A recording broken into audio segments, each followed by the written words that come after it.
Well, good afternoon, everybody. Chief Meteorologist Chase Menendez here, and we've got meteorologist Derek Sibley joining me as well because it's another one of those severe weather days here in West Texas. But the good news is the enhanced risk that we were looking at earlier, we were talking about that last night, has moved on to the north and east. That means we're not looking at as much in the way of severe weather potential for the rest of this afternoon. Right, Derek? Yeah, that's right, Chase. In fact, we were watching some of the analysis here earlier, and a lot of the things such as instability and wind shear, the better favorable dynamics are well off to the north and east of us, which is why the Storm Prediction Center has moved that risk away from us as well. Right, so we're still talking about hailstorms, we're still talking about possibly straight line winds, some damaging winds. Right. Of course, flooding is going to be a big concern of ours this evening. A lot of rain is going to be on the way coming in from the west, but thankfully it looks like the threat of isolated tornadoes is not going to be too much in the cards anymore. Right, exactly. And we kind of have a couple of graphics that we want to talk about as well, including some radar images and some, some satellite images as well to kind of go over with what's going on. Exactly. So now's a good time. We're actually going to be ending the Facebook live stream, but we'll be starting up a stream on yourbasin.com on our website. It'll be easy to find. Just pop on over there so that you can get the latest updates as far as the new model runs, as far as rain totals, and as far as rain chances go, as well as what that severe weather risk entails. Now, we'll be jumping over there in just a bit, so make sure to move on over with us. And thanks for watching on Facebook. So, Derek, we're looking at a severe weather risk today. We're talking about low pressures, we're talking about upper level dynamics, and it looks like they're less favorable for some of the real dicey stuff, and that's really good news. Yeah, that's right, Chase. In fact, it looks like it's going to continue to probably even shift that way based on the latest computer forecast models as well. Satellite and radar is kind of showing that we do have this low pressure system that is located well off to the west here, mainly off the coast of California here, as you can see. It is spreading a lot of deep moisture where you see all the thick overcast conditions and a lot of rain, mainly here across extreme southern New Mexico, portions of the desert southwest. This is moving here into West Texas eventually, but we kind of want to go over the severe weather risk with you today because there have been some changes since yesterday. If you were watching Big 2 News here this morning, we talked about how the enhanced risk has moved a little bit off towards the north and east, but Midland, Odessa, the Permian Basin, and West Texas all in general is still under a couple of risk here factors here for us. You can kind of see where the slight risk here indicates that scattered severe thunderstorms are still possible, even though the enhanced risk is well off to the east now. We also have another risk. This green area that you see here on the map, that's a level 1, indicates isolated severe thunderstorms are possible. So as you can see, we're still looking at a couple of severe risks here for us today. El Paso, a lot of the rain here is well off to our west across our neighbors. This activity is moving here eventually into the basin. That won't be getting here in towards later on though. And you can see right now we're pretty dry with the exception of just a lot of overcast conditions currently. But as we get into later on this afternoon and tonight, we are talking about those thunderstorms still becoming possible. Some could be on the strong side. Temperatures relatively light. They are into the 50s, so pretty mild. Rain chances are going up as we approach 6 to 9 p.m. tonight, so just bear that in mind as well with these storm chances. They will be continuing to increase as we head in towards later on in the afternoon and into the evening here for us, Chase.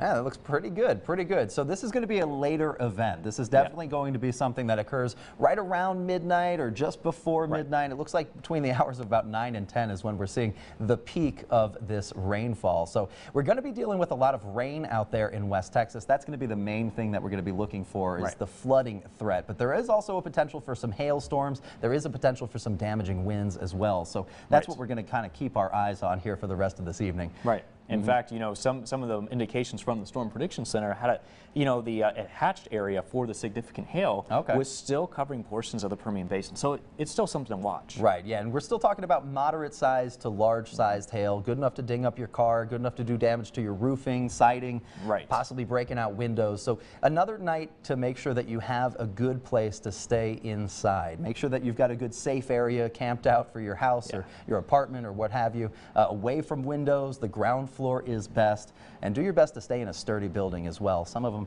gets a little dicey. Yeah, it can be. You always want to make sure that you have a family preparedness plan as well, and we always just want to make sure that you guys are keeping your guard up and not down, even though the risk here has dwindled just a little bit. Right, yeah, we have been downgraded, but we are still looking at the potential for severe weather. And just as Derek mentioned, we're not really looking at too much in the way of that enhanced risk creeping into most of our viewing area. Now, earlier when I was talking about this last evening, we were looking looking at a large portion of our basin included in that orange enhanced risk. But now, as you can see, that has moved on to the north and east, gotten out of our way. But just like Derek mentioned, that still puts a lot of the basin, including Ector and Midland counties, in the slight risk zone. So we're still looking at a chance for hail, still looking at a good chance for damaging winds and things like that. But this orange area represents the chance for isolated tornadoes, and it does not spill too much into our viewing area. Now, the biggest reason for that is actually because we're seeing a low pressure system tracking far to our north. Now, that indicates the potential for these thunderstorms moving along with that low pressure, which is far to our north. Now, it doesn't rule those thunderstorms out entirely.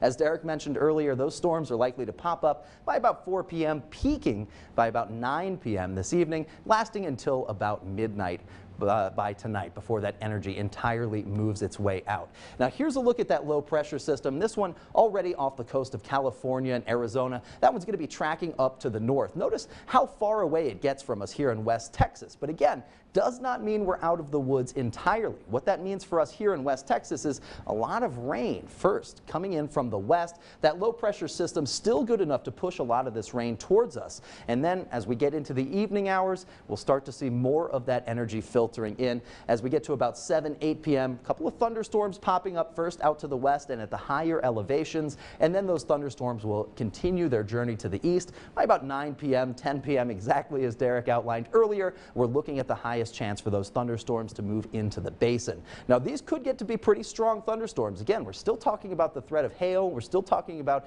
isolated, strong thunderstorms, damaging winds potentially. But once we get to about midnight, 1 a.m., we'll finally see all that energy move on. Can't rule out a couple of showers lingering on overnight tonight. But aside from that, we're just going to be looking at some regular severe weather. Now, as far as temperatures go, we do have enough heat to support some of these strong thunderstorms, including the chance for hail and those damaging winds. These storms thrive on heat, and our high temperatures today are coming in way above average by about 9 degrees. So a pretty warm day. And actually, if you check out this temperature model, you can see where those storms are setting up. All that green spilling on into the basin, indicating some rain-cooled air creeping on towards us. Now, as we get to about 9 a.m. tomorrow morning, lows dropping down to 55 for Odessa Midland, and then we'll pick up pretty nicely. 72 is what this model projects. So I got to say, once we get out of this severe weather for the rest of this evening, tomorrow actually looks like it's going to be a pretty nice day. 72, partly sunny skies. We'll see a couple of clouds holding on. Still going to be pretty humid tomorrow, but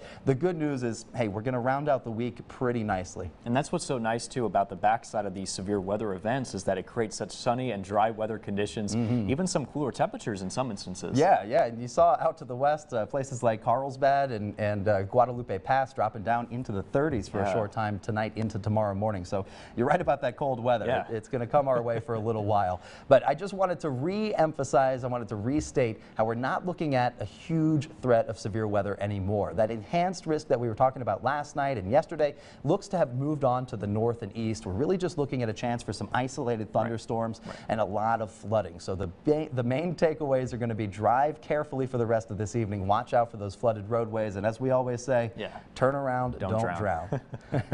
Always a good saying too, and I think everybody should always keep that in the back of their heads, as we know it's so easy to flood around West Texas. Absolutely, and it only takes about 6 inches of water to sweep a vehicle away, which really doesn't look like much as you're traveling around these roads. So definitely watch out for that. Again, turn around, don't drown. It rhymes. It's easy to remember. If you have to drive through any of those flooded over roadways, do so very, very slowly. You don't know how deep those puddles are. You don't know what's at the bottom of them. You don't want to damage your vehicle, end up with a flat tire that you have to change in the middle of a thunderstorm.